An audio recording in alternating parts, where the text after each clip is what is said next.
tidak di kelenjar limfe, jadi non limfatik, namanya ada Dracunculus bedinensis, Loaiasis, sama Onchocerca volvulus.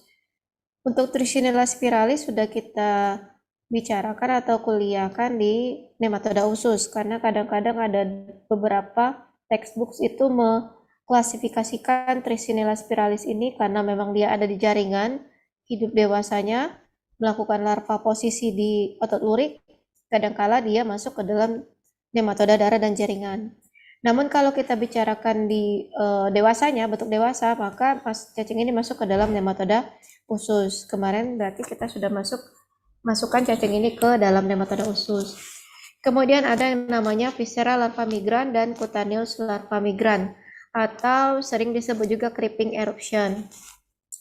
Visceral larva migran ini adanya larva di organ-organ dalam, organ-organ visceral seperti hati, kemudian jantung, ya, otak, ginjal. Nah, itu juga ada di sini secara aksidental masuk.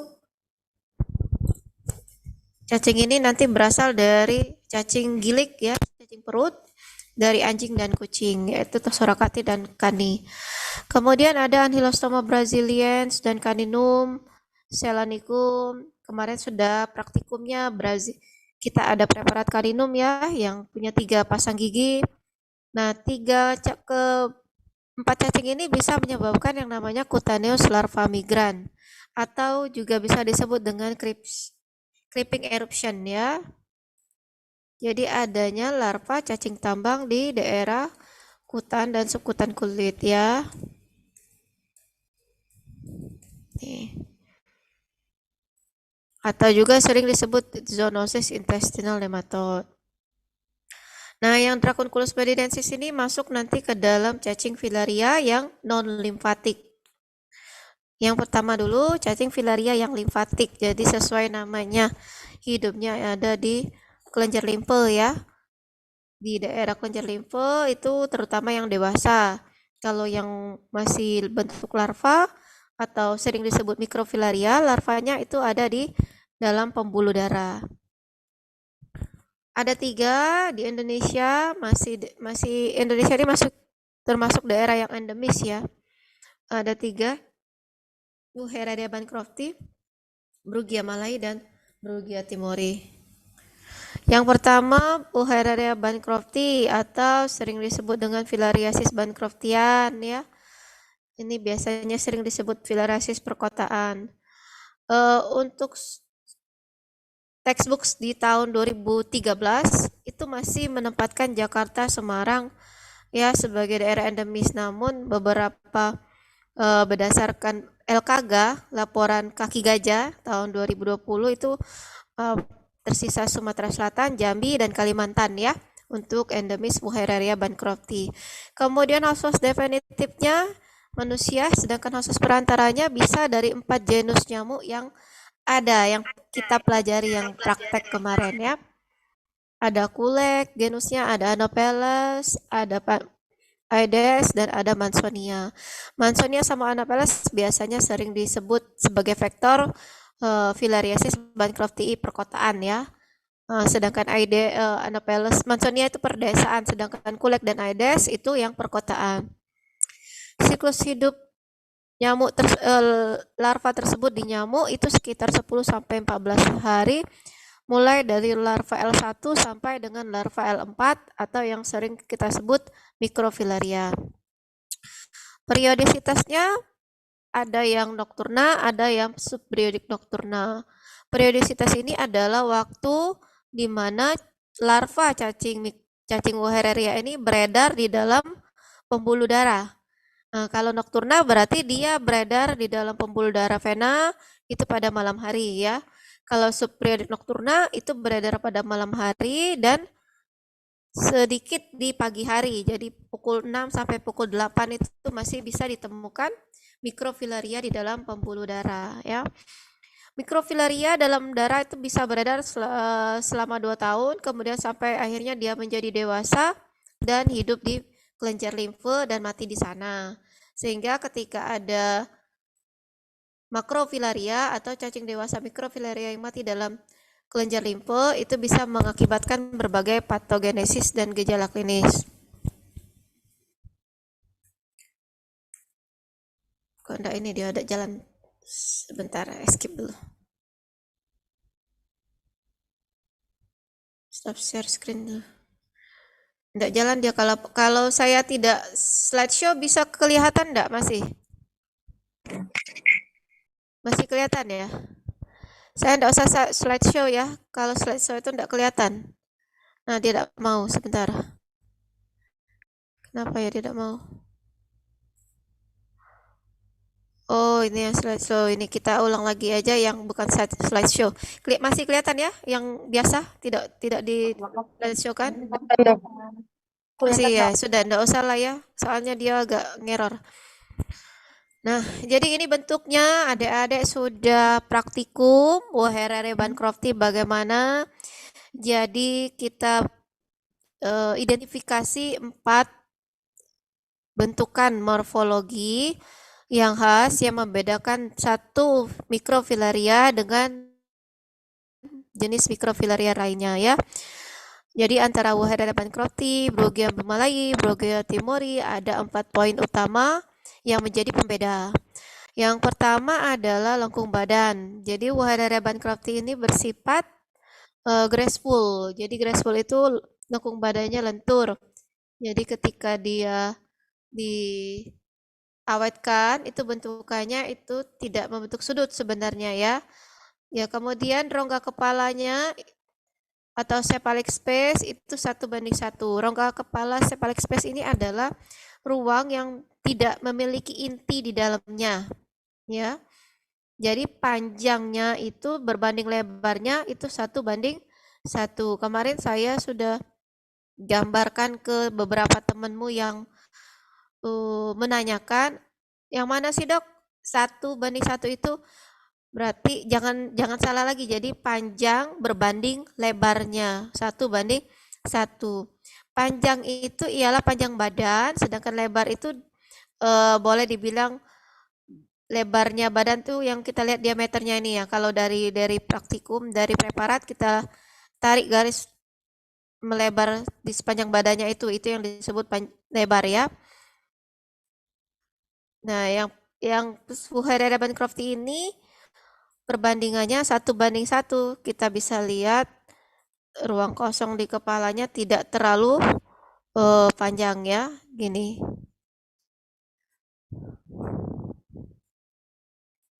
Kemudian kita lihat tidak punya inti ekor dia ya.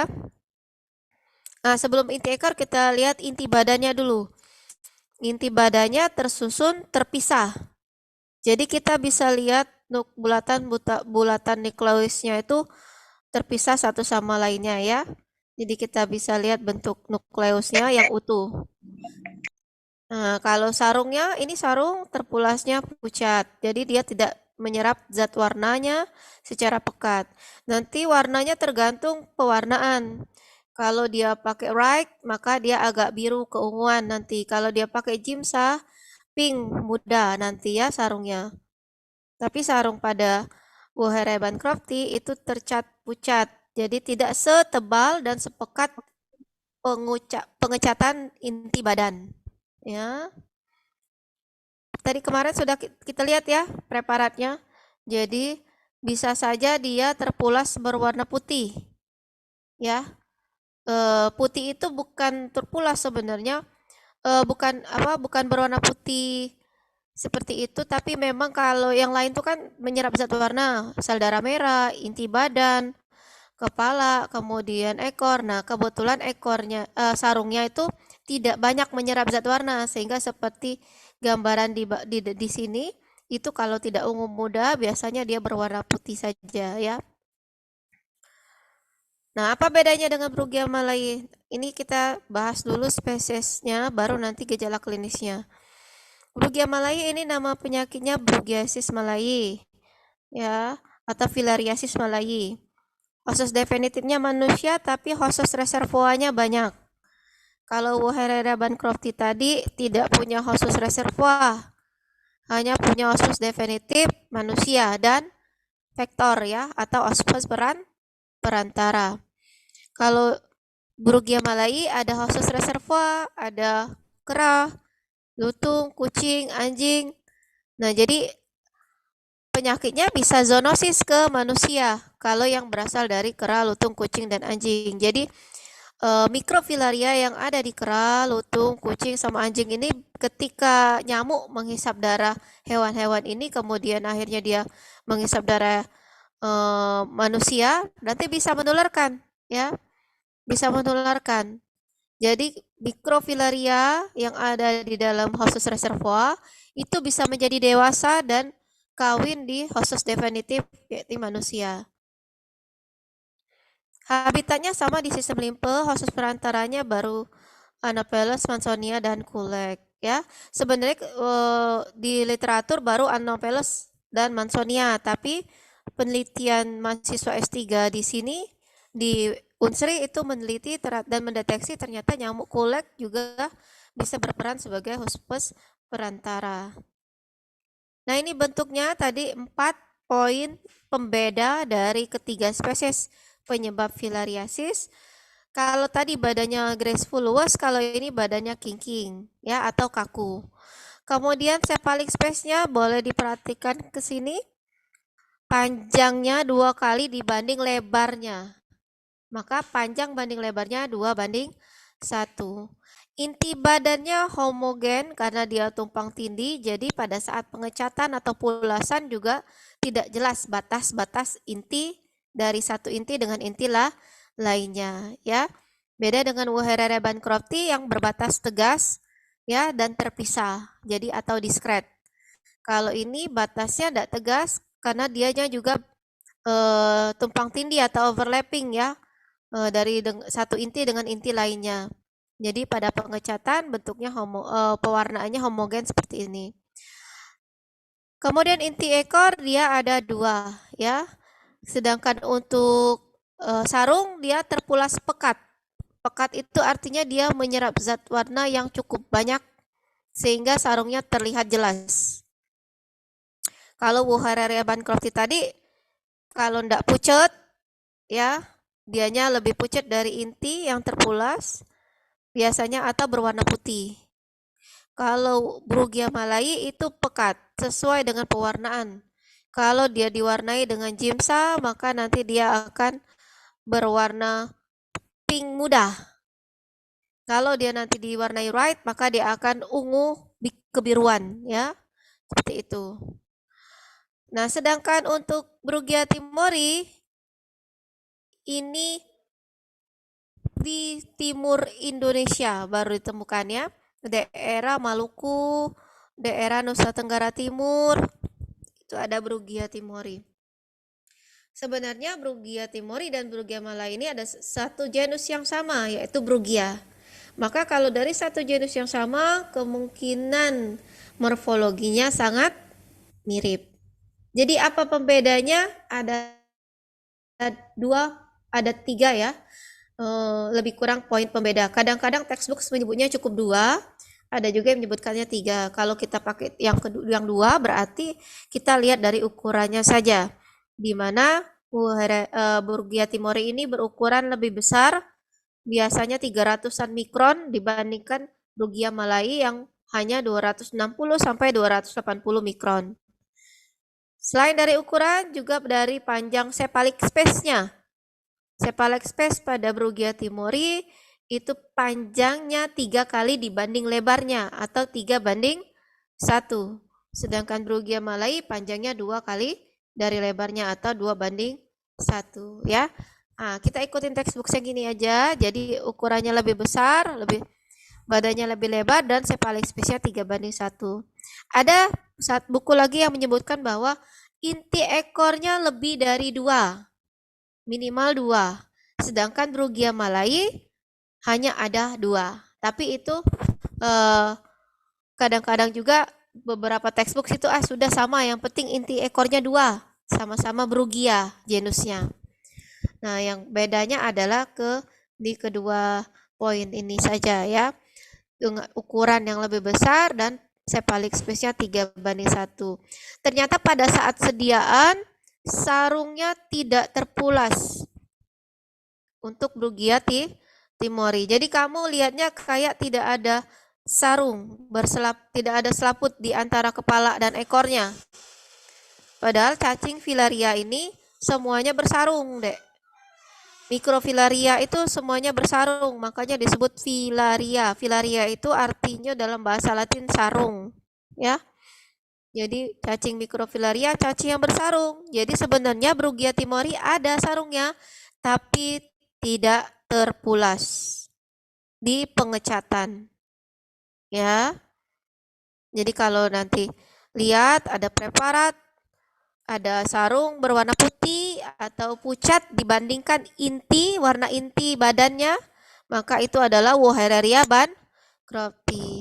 Kalau ternyata sarungnya terlihat jelas berwarna ungu atau berwarna pink, ya, walaupun tidak terlalu jelas misalnya cephalic space-nya, kadangkala di preparat itu sulit mencari yang cephalic space-nya jelas. Jadi dalam satu lapangan pandang mungkin ada beberapa mikrofilaria yang teridentifikasi, namun pengecatan yang baik juga mempengaruhi morfologi yang terlihat pada mikroskopis. Jadi kalau kamu lihat inti badannya overlapping, homogen, dan sarungnya terlihat jelas, maka itu kemungkinan Brugia malayi. Tapi kalau inti badannya overlapping, sarungnya tidak kelihatan, kayak tidak punya, itu berarti punyanya Brugia timori, ya. Perhatikannya seperti itu. Jadi bagaimana gejala klinisnya? Nah, ini Brugia timori ya. Nah, satu lagi yang khas adalah bagian intinya dia akan membentuk patahan dulu. Ya, baru dia akan masuk ke ekor. Jadi terminal badan ya yang sudah memasuki bagian ekor itu akan membentuk sudut atau patahan. Yang seperti saya lihatkan di mouse ini. Kelihatan enggak mouse saya goyang-goyang panahnya? Enggak ya? Hah? Kelihatan ya? Nah, ini bagian yang ini ciri khas dari timori juga. Kalau kamu menemukan pada saat preparatnya terlihat seperti ini, maka ini punyanya timori. Walaupun misalnya tidak kelihatan cephalic space-nya. Kalau sudah punya patahan kayak gini di antara batas ekor dan batas badan ujung, punyanya timori ya. Apalagi di sini tidak terlihat sama sekali sarung, ya. Nah, ini intinya. Siklus hidup, ya, jadi dia akan masuk ke manusia dalam fase mikrofilaria L3, ya, L3. Dari L1 sampai L3 itu di nyamuk. Ketika dia siap bentukannya menjadi larva L3, dia akan masuk ke dalam proboscis, ya, dari si nyamuk dan siap ditularkan. Jadi kalau yang masuk adalah L1, belum perkembangan L3, kemungkinan besar dia tidak akan menyelesaikan siklus hidupnya di hospos definitif. Jadi dia harus matang dulu perkembangannya menjadi larva L3 di tubuh nyamuk. Jadi yang akan menjadi dewasa di tubuh manusia adalah larva L3 yang ditularkan oleh nyamuk. Kalau nyamuk menularkan larva L1 dan L2, itu belum bisa berkembang sampai saat ini menjadi dewasa di tubuh manusia atau hospos definitifnya, ya. Nah, ini siklus hidupnya. Jadi gigitan nyamuk, ya, dia migrasi larva L3-nya ke head and proboscis. Begitu menghisap darah lewat dari proboscisnya, nyamuknya darah dihisap, tapi larvanya juga keluar dari proboscis menuju kapiler manusia, ya, pembuluh darah yang terkecil di daerah kulit di manusia. Ikut aliran darah nanti akan dewasa di kelenjar limfe, sistem limfatik, ya. Tuh, selama dia belum dewasa, dia akan beredar di dalam pembuluh darah sesuai dengan periodisitasnya. Kalau dia malam hari, maka dia akan beredar pada malam hari, dan pada siang dan sore hari, pagi hari dia akan beristirahat di kelenjar limfe. si mikrofilaria ini, ya. Seperti itu terus sampai waktu 2 tahun lamanya, akhirnya dia menjadi dewasa. Ketika dia dewasa, dia tidak akan lagi melakukan periodisitas atau beredar di dalam pembuluh darah. Dia akan menetap permanen di kelenjar limfe sampai terjadi kopulasi dan akhirnya mati. Ya, jadi kalau nyamuknya pas kena digigit di kelenjar limfe yang berisi larva L1 dari cacing dewasa yang sudah kopulasi ini, cacing betina yang sudah melahirkan L1-nya, maka nyamuknya bisa menjadi penular masuk ke dalam tubuh nyamuk.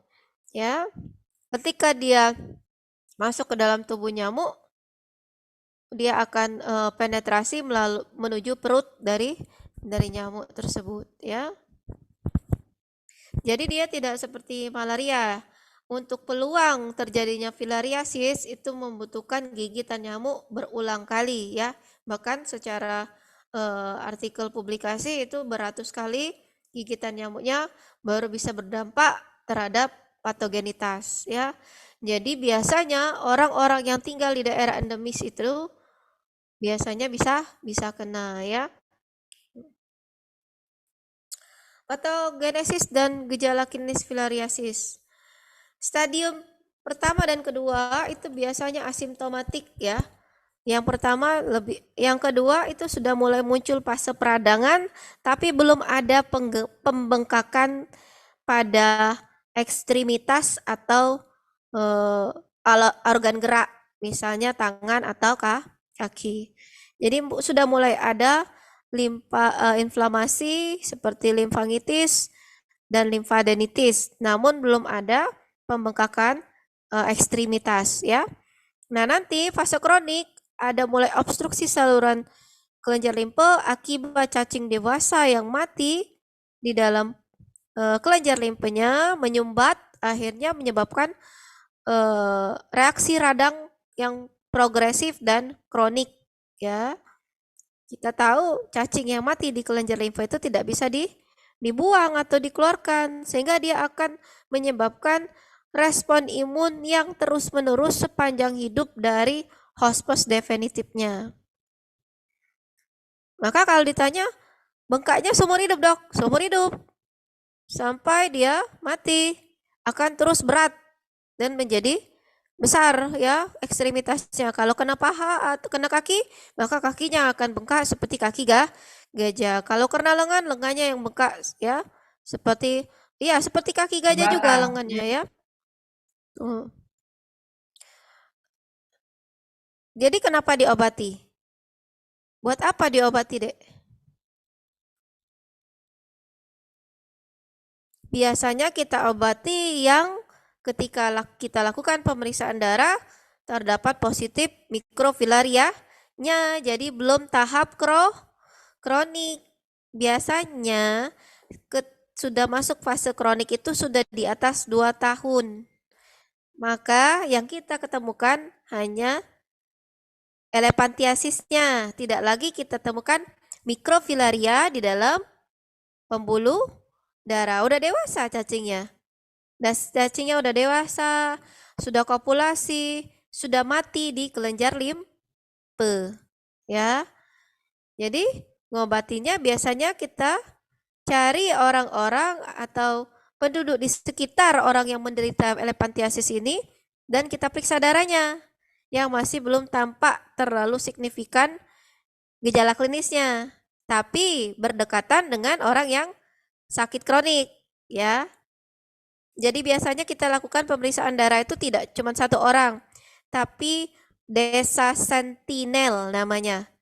Nah, desa sentinel ini minimal 500 slide sediaan darah. Jadi kita periksa, ya, dari 500 responden atau penduduk. Nah, ini fase elephantiasisnya. Jadi elephantiasis ini sudah kita temukan pada pasien yang biasanya tidak lagi terdapat mikrofilaria pada pemeriksaan darahnya. Karena sudah menjadi makrofilaria semua, sudah dewasa, ya. Sehingga dia terbentuklah suatu fase kronik. Jadi kalau di bawah 2 tahun, itu kemungkinan besar masih bisa kita temukan mikrofilaria pada sediaan darah penduduk yang kita cek tadi ya. Nah, stadium 1 ini bengkak saja, kayak orang pitting edema, orang sakit jantung, orang sakit ginjal, jadi bengkak kaki, edemnya pitting. Jadi kamu pencet, dia bisa, dia baliknya lama ya. Nah, pitting edema itu namanya ya. Setelah ditekan, cekung seberapa saat, baru dia bisa balik lagi. Kalau non edema, digencet, dipencet, itu dia tidak cekung ya. Nah, kalau pitting edema dia akan bengkaknya tuh akan cekung. Ya, kemudian akan balik ya, agak lama baliknya, baru dia bisa balik sedia kala. Itu namanya pitting edema. Baru seperti orang yang sakit kronik ginjal dan jantung ya. Stadium 2 sudah mulai bengkak yang tidak hilang saat bangun tidur. Jadi bengkaknya terus menerus. Tapi kulitnya di daerah ekstremitas masih seperti kulit orang biasa pada umumnya. Kulitnya masih halus ya. Stadium 3 bengkaknya sudah menetap, sudah mulai ada lipatan-lipatan kulit. Pernah lihat gajah kulitnya kasar, berlipat-lipat, bengkak kakinya besar? Nah ya, udah mulai ada lipatan kulit yang dangkal, tapi masih halus ya. Non pitting sudah mulai pittingnya yang non pitting edema, tidak bisa balik lagi, tidak bisa membentuk cekungan kalau kita tekan atau pencet ya, keras dia, sudah mulai non pitting edema. Nah, stadium 4 lipatan kulitnya juga ada dan mulai ada benjol di kulit yang berdungkul-dungkul dan keras ya. Nah, stadium 5 juga sudah mulai meluas nodulnya di kulit ya. Stadium 4 sudah gambaran seperti berlumut. Jadi saking tebel lipatan jaringan ikat fibrosis di kulitnya itu kayak orang kapalan tuh Dek. Pernah lihat orang kapalan? Kulit kakinya keras, berlumut, berwarna kecoklatan bahkan kehitaman. Nah, seperti itu juga kulit di daerah ekstremitasnya. Kalau kapalan kan di tapak kaki ya. Nah, kalau ini nih sekeras itu di sepanjang ekstremitasnya, batis atau paha, tergantung nanti spesies yang menyerang, beda lagi pembengkakannya di daerah mana ya. Jadi sudah tidak bisa, sudah mau foot, sudah berlumut kakinya ya. Nah, yang stadium 7 yang terakhir itu sudah tidak bisa melakukan kegiatan sehari-hari karena bengkaknya yang menetap, luas, nodulnya banyak ya. Gambaran kulit berlumutnya juga seluruh ekstremitas. Selain elephantiasis juga ada gejala klinis akut filaria limfangitis ya. Ini tidak harus fase kronik. Namanya akut filaria limfangitis bisa terjadi pada saat masih ada mikrofilaria di dalam pembuluh darah. Kenapa menyebabkan gejala? Karena cacingnya itu bolak-balik masuk ke dalam pembuluh darah kan dia periodisitas. Jadi kapan dia beredar dalam pembuluh darah vena, dia akan masuk ke vena. Kalau tidak, dia akan balik lagi ke kelenjar limfe. Nah, dia bolak-balik migrasi itu akan menyebabkan peradangan di daerah kelenjar limfe. Itu yang pertama. Yang kedua adalah akibat kematian dari cacing dewasa. Biasanya dia akan menyebabkan akut filaria limfangitis dulu sebelum ada terjadinya fase kronik elephantiasis. Terus fase pembekakan kelenjar limfa dan hidrokel. Hidrokel ini adalah pembesaran daerah mana Dek? Skrotum ya. Nah, ini hanya didapatkan gejala klinis pembesaran daerah skrotum atau pembekakan daerah payudara, dengan kata lain kena genital, itu hanya pada infeksi cacing Wuerheriria bancrofti. Dicatat ya. Jadi yang mengenai kelenjar limfe dan organ genitalia itu pada infeksi kecacingan Wuerheriria bancrofti ya. Kenapa?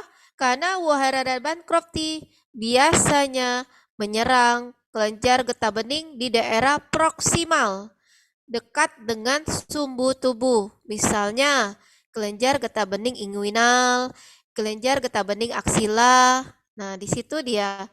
Kita tahu aksila dilipat ketiak ya, sehingga pembengkakannya atau penyumbatannya itu mulai dari kelenjar di aksila sini dilipat ketiak sampai dengan tapak tangan. Jadi seluruh lengan itu kena.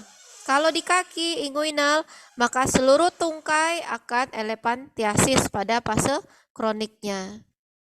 Ya, inguinal dekat dengan kelenjar genitalia, sehingga dia juga akan menyebabkan obstruksi pada skrotum, pulpa, vagina, kalau perempuannya, kalau laki-laki skrotum.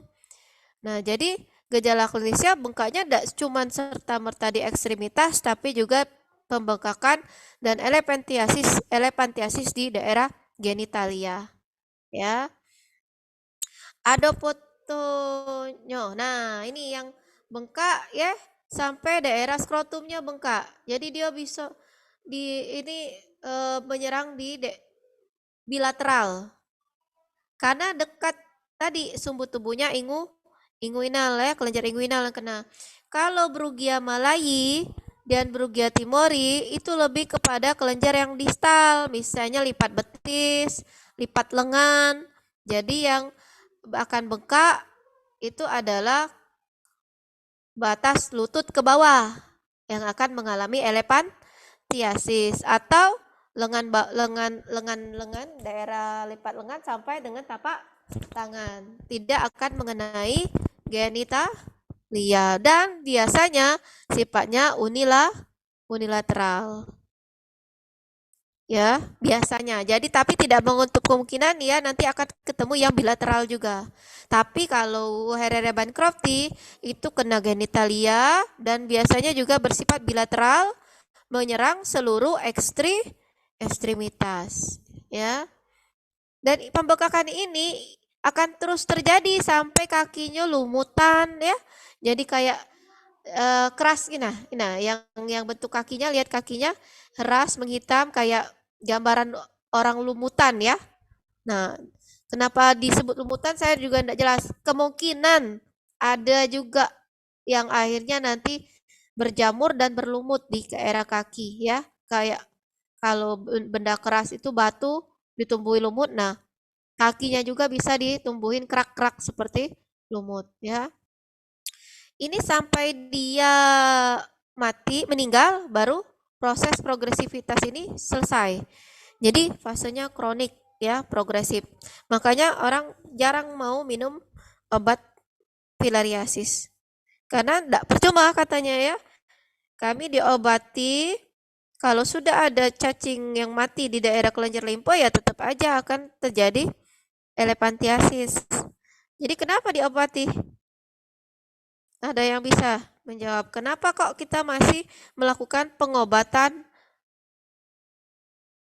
atau pemberian pengobatan masal pencegahan pada daerah atau penduduk pada wilayah yang endemis, kenapa tetap dikasih? Atau kalau sudah sakit ini tidak bakal hilang?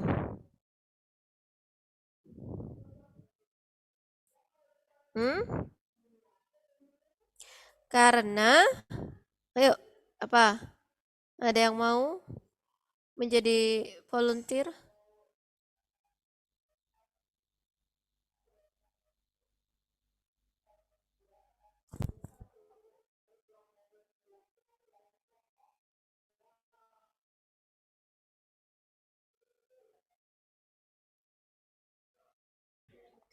Gimana? Ada yang tahu?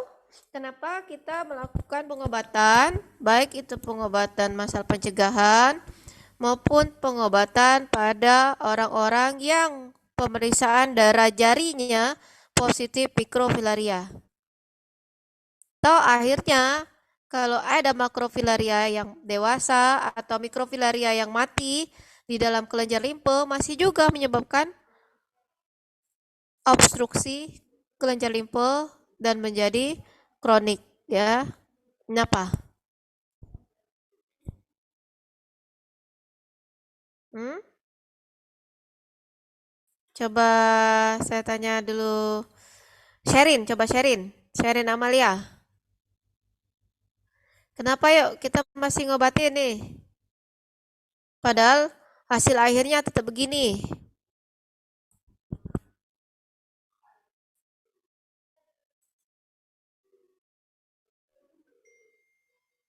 Ya, Sherin Amalia Alpa.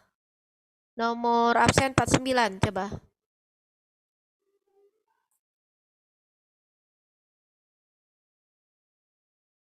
Gimana, Dek? Ada tahu kira-kira?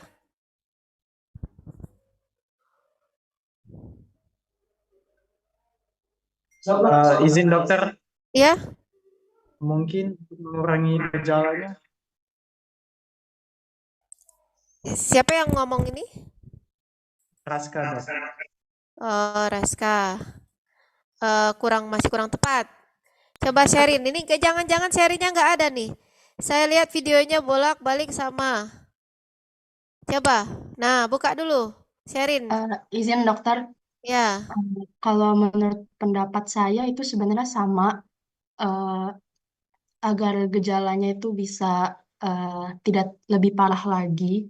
Mm-mm.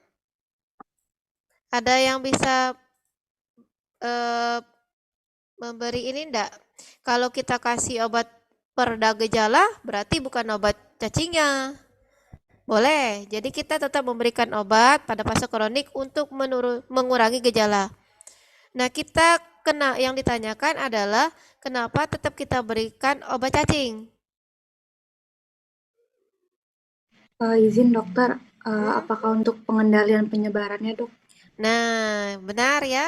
Jadi kita tetap berikan terutama yang mikrofilarianya positif di dalam pembuluh darah untuk memutuskan rantai penularan atau transmisinya dari satu orang penderita ke orang lain yang sehat. Yang penderita walahu alam. Kalau sudah ada fase dewasa yang menyumbat di kelenjar limfe, ya begini hasilnya tetap ya, walaupun sudah diobati.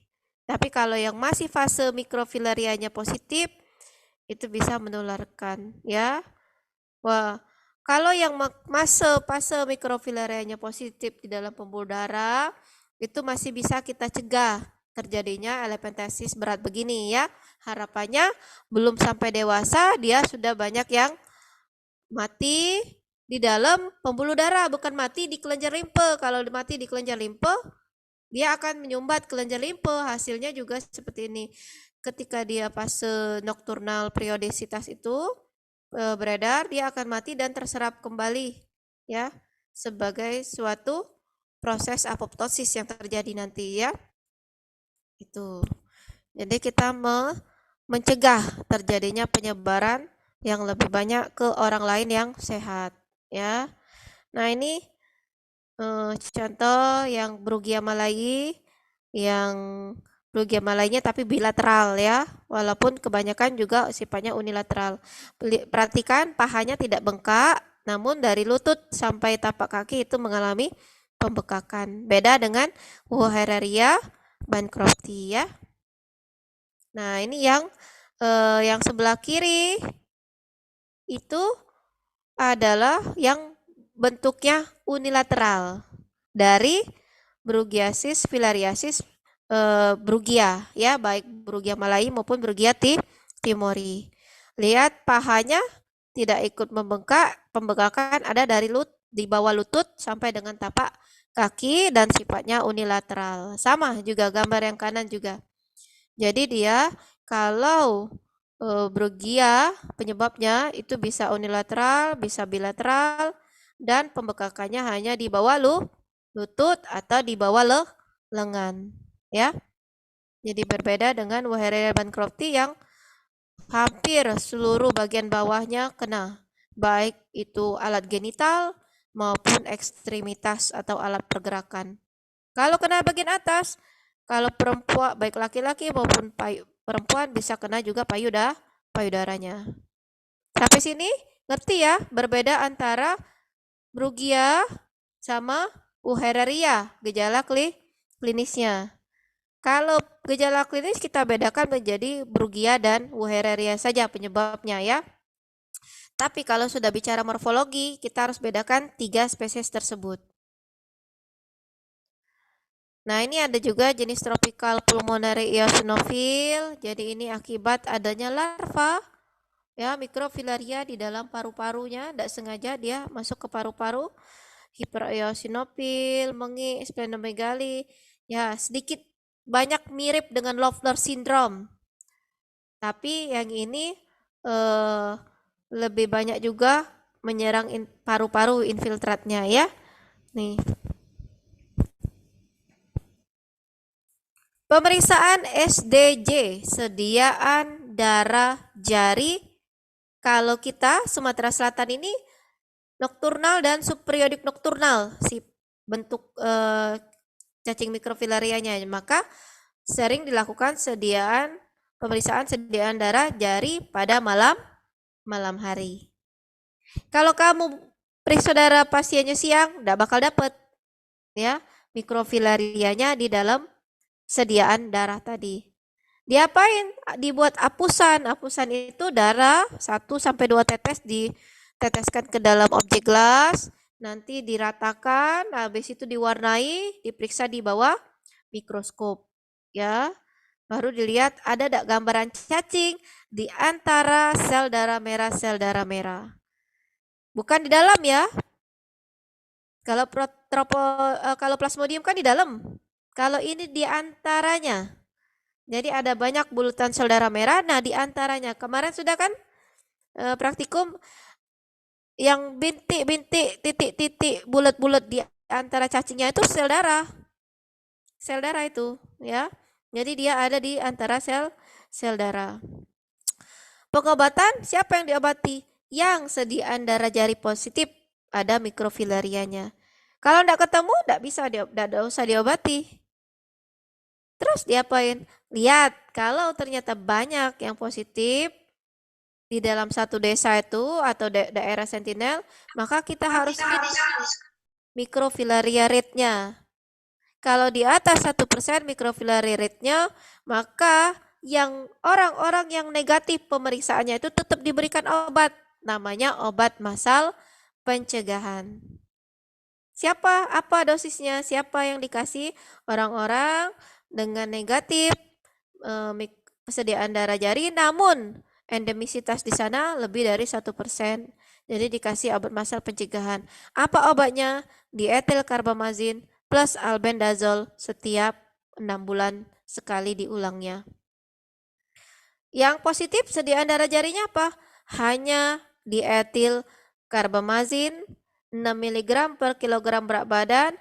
Ada textbook yang menyebutkan 10-12 hari saja cukup, tapi WHO antara 12-14 hari. Ya. Kalau Kemenkes kita kalau tidak salah 10-12. Ya. Jadi kalau kamu buat 10-12 masih oke, 12-14 juga masih oke, ya. Nih.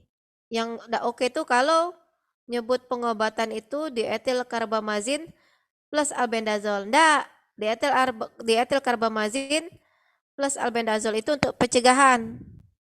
Ya. Dietilkarbamazin tunggal itu untuk pengobatan. Dietilkarbamazin plus ivermectin itu pengobatan pada daerah-daerah dengan endemisitas sangat tinggi. Ya. Jadi ditambahi ivermectin dosis tunggal untuk pengobatan, bukan albendazol. Ya. Nih. Jadi obatnya benar kalau ada jawaban dietilkarbamazin plus albendazol, dietilkarbamazin saja, dietilkarbamazin plus ivermectin. Cuman kamu lihat dulu poin-poin pengobatannya. Siapa yang dikasih dietilkarbamazin baik? Siapa yang dikasih dietilkarbamazin plus albendazol ya? Daerah mana yang dikasih dietilkarbamazin per ivermectin? Nah, ini kontrol vektor, udah kita bicara pengendalian vektor, mekanik, fisik, kemudian dengan kimia, insektisida. Nah, ini udah usah kita bahas lagi. Ini kalau meniadakan perindukan itu berarti modifikasi lingkungan ya, menimbun air, tergenang, menyemprotkan serangga itu kimia, ya, menghindari gigitan nyamuk secara apa? Mekanik bisa, fisikal bisa, ya. Fisikal dengan kawat nyamuk, fisikal dengan angin, ya, dengan lampu, mekanik dengan kawat nyamuk. Nah, itu semua sudah kita bahas di pengendalian vektor. Nah, ini yang microfilaria rate tadi untuk melihat angka endemisitas. Pengambilan darah jari massal. Jadi yang namanya darah jari berarti memang di jari ditusukkan dengan lancet. Lancet tahu lancet, Dek? Kalau kita cek kolesterol, gula darah, pernah cek ditusukkan di jari. Nah, seperti itu juga pemeriksaan darah jari di microfilaria. Cuma bedanya darah kita tidak diteteskan di dalam alat diagnosis kolesterol, ya. Kalau ini diteteskan di objek gelas untuk dibuat pewarnaan. Ya. Bagaimana cara menghitungnya? Jumlah sediaan darah positif dibagi jumlah sediaan darah total yang diperiksa. Jadi bukan pasien, ya, salah. Kalau nyebutnya jumlah sampel yang positif plus jumlah total penduduk, enggak, salah. Yang dilihat adalah sediaan darah. Jumlah sediaan darah positif plus jumlah sediaan darah yang diperiksa, ya. Jadi kalau ada 5 yang positif dari 100 berapa tuh? 20% sudah terlalu tinggi, ya. 5 dari 500 orang penduduk itu berarti 1%, ya. Kalau 1% microfilarianya endemis disebut daerah tersebut. Kalau endemis dikasih apa? Dikasih apa kalau endemis? Barusan Ivermectin, Dok. Hah? Ivermectin. Bukan. Daerah endemis dikasih pengobatan masal pencegahan dietil karbamazin plus albendazol. Untuk yang negatif pemeriksaan darahnya, yang positif pemeriksaan darahnya dikasih dietil karbamazin saja dosis 12 sampai 14 hari, ya. Jadi kalau yang positif, Dek, kita obati 10 sampai 12 hari atau 12 sampai 14 hari pakai DEC. Yang mana yang negatifnya? Tergantung. Kalau microfilaria rate-nya lebih dari 1% atau sama dengan 1%, kita obatin masal pencegahan dengan DEC plus albendazol. Kalau kurang dari 1%, tidak usah diobati. Biarlah yang kita obati adalah hanya orang yang mikrofilarianya positif dalam sediaan darah. Jadi tidak ada pengobatan massal pada daerah yang non-endemis atau kurang dari 1% FF rate-nya. Dikasih pengobatan massal pencegahan kalau MF rate-nya lebih dari 1%. Apa obat massal pencegahannya? DEC dan plus albendazol, ya. Jadi kalau yang non-endemis daerahnya cuman yang positif bae. Nah, di garis bawahi. Yang positif pada saat pemeriksaan sediaan darah jarinya itu pasien yang diobati. Untuk yang daerah non-endemis.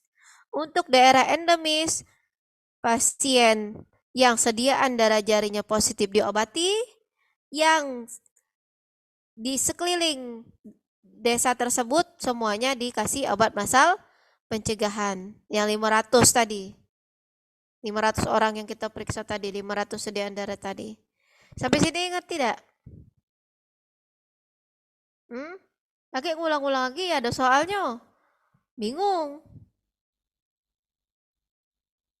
Saya ulang lagi ya. Ketika kita menghitung angka microfilaria rate, itu kita lakukan pemeriksaan sediaan darah. Kalau hasil MF rate-nya kurang dari 1%, maka daerah tersebut disebut non-endemis. Yang diobati adalah orang yang sediaan darahnya positif saja. Apa obatnya? Dietil karbamazin 6 mg per kilogram berat badan selama 10 sampai 12 hari atau 12 sampai 14 hari. Oke? Kalau MF rate-nya lebih dari atau sama dengan 1%, maka akan dilakukan pengobatan bagi yang positif mikrofilaria dalam sediaan darah jarinya dan penduduk semua yang diperiksa sampel darahnya.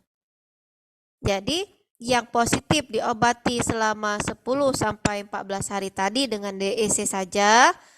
Yang tidak positif tetap dikasih obat masal pencegahan, yakni dietilkarbamazin dosis tunggal dan albendazol dosis tunggal setiap 6 bulan. Sudah ya? Tidak bingung kan bedanya? Nah, Dok, yang tadi ivermectin itu untuk daerah yang endemisitasnya sangat tinggi.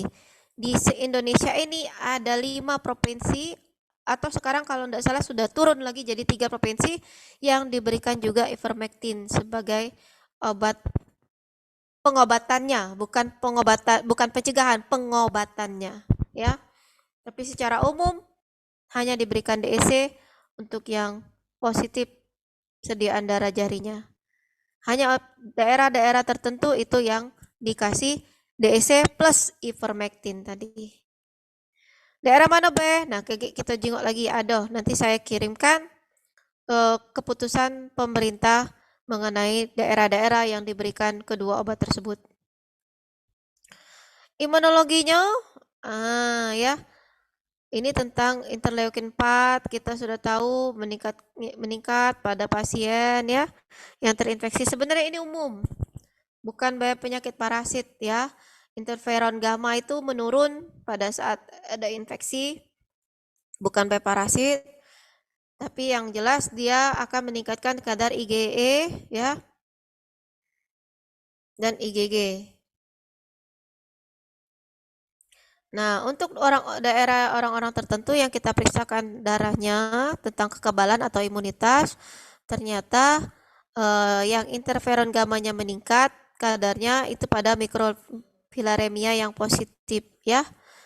Jadi yang pada fase akut ya, interferon gamanya meningkat.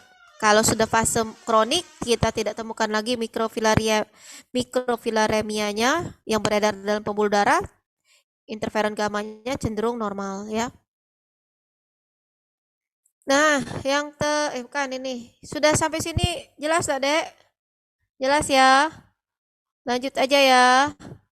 Yang interferon gamma ya. Yang interferon gamma aja. Filaria non limfatik ya. Yang tadi kan limfatik semua, yang ini non limfatik. Nah, ada yang namanya Onchocerca volvulus. Ini river blindness infection.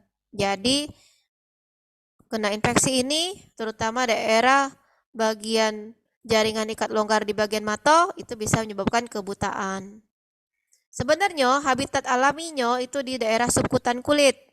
Nanti dia akan membentuk benjolan di kulit, terutama kulit kepala dan dada yang disebut dengan onchocercoma. Kenapa bisa buta, Dok? Tidak sengaja cacing makrofilarianya masuk ke dalam koroid mata dan akhirnya mati di sana. Kalau sudah masuk ke koroid mata, tidak acak lagi di apa-apa. Ya, dia akan menyebabkan peradangan terus-menerus sehingga mengganggu lapangan pandang yang akhirnya lapangan pandangnya tidak katik lagi, akhirnya buta ya.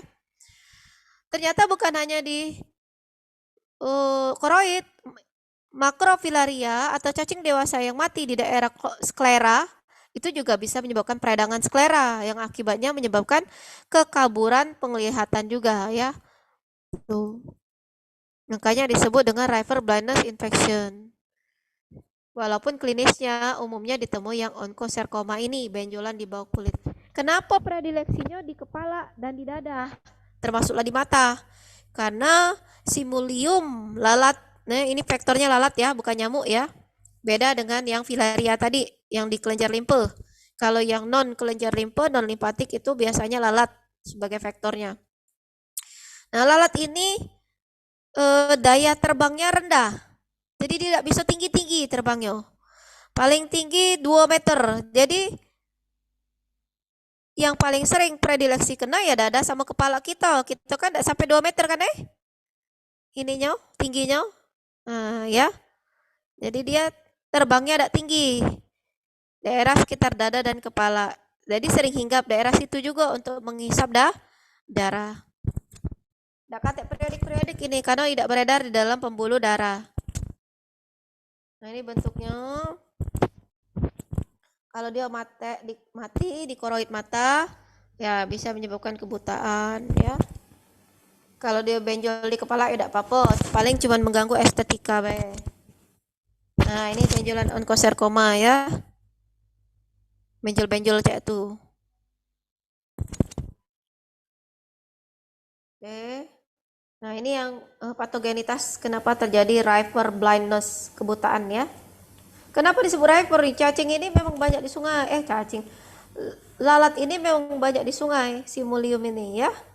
Memang habitatnya di pinggir-pinggir rawa dan pinggir-pinggir sungai. Jadi menyebabkan keruh permanen pada kornea, pada sklera, pada koroid ya. Jadi buta. Nah, ini nih sama mirip dengan onkoserka, tapi dia tidak menyebabkan kebutaan. Disebut dengan African eye worm. Dia masuk mata cuma numpang lewat. Karena dia masuknya cuma di daerah konjungtiva, maka bisa ditarik dengan spatula mata. Dibuang ya. Jadi dia tidak sempat menyebabkan kebutaan. Tapi nanti dengan jelas mata orang tersebut bercacing karena dia ada di konjungtiva. Ya. Dan biasanya dia cuma numpang lewat ya. Dia nanti berhabitatnya di mana? Di daerah sendi-sendi, terutama sendi kaki. Ya, ini jadi bukan non kelenjar limfe tapi di jaringan juga ya. Lalatnya lalat Chrysops silacea dan Chrysops dimidiata. Kita tidak punya lalat-lalat ini di preparat praktikum kemarin ya. Nah, yang paling jelas itu adalah pembengkakan di sendi-sendi yang disebut Calabar swelling ya. Jadi daerah yang ada jaringan ikat longgar di bawah otot biasanya dilipat betis ini, di betis sama dilipat pergelangan kaki, itu ada pembengkakan yang namanya Calabar swelling. Ya. Nah, ini tiba-tiba tidak sengaja ada di konjungtiva mata. Kelihatan tidak cacingnya di mata? Kelihatan tidak, Dek? Kelihatan ya? Nah, ini makanya disebut African eye worm, tapi tidak menyebabkan kebutaan karena dia tidak masuk ke sklera, tidak masuk ke koroid ya, dan tidak mati di sana sehingga tidak menyebabkan kebutaan, dan dia bisa dibuang atau dia bisa keluar sendiri dari konjungtiva itu ya, menuju ke jaringan ikat longgar yang dekat dengan sendi ya, di daerah pergelangan kaki ataupun daerah pergelangan lutut ya, yang disebut dengan Calabar swelling. Nah, bedakan dengan river blindness tadi ya. Dia tidak katik bengkak-bengkak benjol-benjol di kepala itu tidak ada. Oke, lanjut ke visceral larva migran. Ini larva cacing nematoda dari cacing gilik. Jadi beradaan dengan Ascaris lah ya. Cacing gilik itu Ascaris lumbricoides, tapi ini bentuk yang dari bentuk yang ada di anjing dan kucing. Dia tidak zoonosis, jadi dia tidak menyelesaikan siklus hidupnya di kita. Tapi kulit larvanya tidak sengaja ketelan, karena kita tidak sengaja menelan telur yang mengandung larva, telur yang berasal dari tadi kotoran anjing dan kucing. Ya, jadi kalau nak membersihkan kandang anjing, kandang kucing, pakailah masker lagi ada yang ketelan ya, atau pakai sarung tangan. Terus imunisasi, dikasih obat cacing si hewan peliharaannya ya. Masuk tetelan akan menuju ke organ-organ dalam menyebabkan peradangan di sana. Kalau di jantung nanti perikarditis, di hati nanti hepatitis, banyak ya. Dia aksidental dan tidak akan menyelesaikan siklus hidupnya di kita. Jadi dia tidak bersifat zoonosis. Cuma sampai larva, baik. Nah, ini bentuknya sama persis Ascaris lumbricoides, ya. Dia juga punya 3 lapis telurnya, 1 lapisan albuminoid juga ada. Ini sama persis memang Ascaris lumbricoides, ya. Dia ukurannya lebih kecil, Be. Kalau jantan 4-6 cm, betina 7-10, ya. Nih. Nah, ini bentuk telurnya. Terus ada lagi Cutaneous lava migran. Dari mana? Dari cacing tambang, anjing, dan kucing lagi, ya. Atau dari Strongyloides stercoralis yang stadium non parasitik di lingkungan, bisa juga, ya. Nih. Atau dari cacing tambang primata, Selanicum, ya, bisa menyebabkan kelainan kulit yang berupa peradangan yang berkelok-kelok atau linier akibat adanya investasi larva cacing tambang yang berasal dari kucing dan anjing. Ini cacing tambang. Kalau tadi cacing gilik yang ketelen, telur yang mateng. Kalau ini larvanya yang penetrasi ke kulit kita. Karena kita bukan habitat aslinya, jadi dia tidak menemukan pot di enter. Pintu masuk dia berupa kapiler, kan dia harus masuk kapiler, kan? Ikut peredaran darah, kan? Kemarin kita belajar nematoda usus untuk hukum ini. Nah, ikut peredaran darah. Tapi karena kita bukan habitat aslinya, dia cuma sampai kulit, Bay. Ya. Kalau yang Strongyloides stercoralis itu kemungkinan yang larva rhabditiform. Jadi bukan larva filariform yang bisa masuk menjadi menyelesaikan siklus hidupnya menjadi siklus parasitik. Jadi kalau yang masuk rhabditiform itu siklusnya sampai biasanya Cutaneous lava migran saja. Ya. Jadi ini anjing, cacing tambang anjing dan kucing. Jadi bersihin kandang anjing, bersihin kandang kucing pakai sarung tangan supaya sisa kotorannya misalnya yang mengandung larva tidak penetrasi di kulit kalian, ya. Biasanya ini banyak pada anak-anak pecinta alam juga kena, ya. Sepengalaman praktek itu biasanya ada yang PA, anak PA, pecinta alam, atau baru outbound, atau baru berkebun, biasanya kena. Atau yang memelihara kucing, memelihara anjing di rumahnya yang higienitasnya kurang baik, mungkin tidak ditempatkan di daerah khusus di mana tempat BAB-nya, misalnya pasirnya, atau dibersihkan tempat pasirnya setiap seminggu sekali. Nah, itu kalau kurang bersih, biasanya akan muncul Cutaneous lava migran ini. Pengobatannya apa? Baik Cutaneous lava migran maupun Visceral lava migran kita kasih obat cacing. Cuman yang jeleknya Visceral lava migran itu larvanya belum tentu bisa keluar dari organ-organ dalam yang sudah dia hinggapi. Kalau sedikit mungkin akan ada peran apoptosis. Kalau banyak dia akan tetap menyebabkan peradangan di dalam organ dalam. Nah, kalau yang Cutaneous lava migran dia akan mati di daerah kulit. Tanda dia mati itu ketika akan membentuk keropeng, ya. Nah, kering, kulit yang sudah langsung mengering ketika selesai diobati itu tandanya dia sudah mati, ya. Nah, ini yang sudah kita punya kemarin caninum, ya, Selanicum yang kita tadi kemarin, tidak salah, ya. Selanicum caninum punya 3 pasang gigi, ya. Kemarin sudah jengok, ya, preparatnya bagus. Nah, ini larva filariform masuk ke kulit, ya. Ini apa ini? Nah, ya. Kadang-kadang larvanya tetap bisa masuk ke dalam paru-paru, ya. Walaupun tidak bisa menyelesaikan siklus hidupnya. Nah, ternyata dia akhirnya bisa masuk kapiler pembuluh darah ke vena pulmonar, ke vena cava, terus ke vena cava, habis itu baru ke ke alveolar, bronchiolus, ke bronkus. Nah, dia menyebabkan pneumositis di situ, ya. Ada juga ternyata yang tidak sengaja pacak masuk, tapi untungnya tidak bisa menyelesaikan siklus hidup, ya. Kalau yang masuk itu berasal dari cacing tambang anjing dan kucing.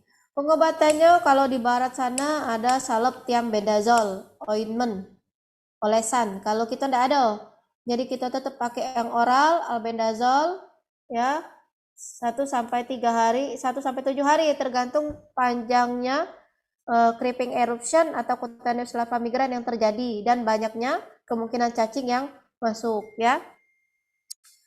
Single dose 400 mg. Jadi tiap hari disuruh minum obat cacing itu minimal 3 hari, maksimal 7 hari. Setelah 7 hari dicek, biasanya kulitnya sudah mulai menghitam semua, tanda kematian jaringan di situ, baik jaringan kulit maupun jaringan cacingnya sendiri, ya.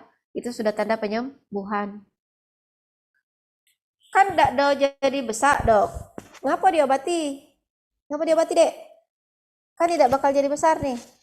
Kita bukan asus definitifnya, tidak bakal kopulasi, tidak memperbanyak diri, tidak menghasilkan telur. Betinanya, ngapa diobati?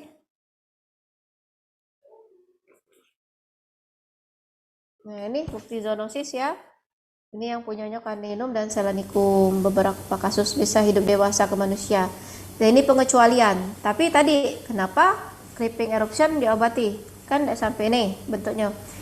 Yakin sepanjang umur hidup kamu mungkin akan 1 kali kena beginian, ya. Apalagi kalau yang suka kucing dan anjing. Tidak diobatin tidak apa-apa, tapi larvanya akan viable selama berminggu-minggu.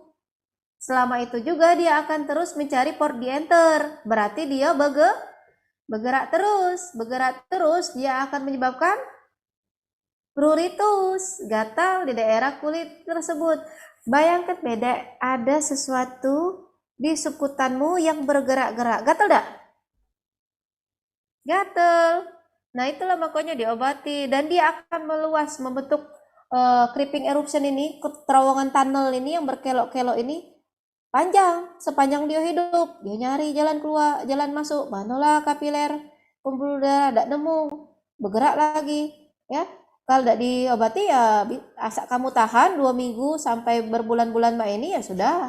Bagi paling pecah tato kan, gambarnya luas sepanjang lengan misalnya.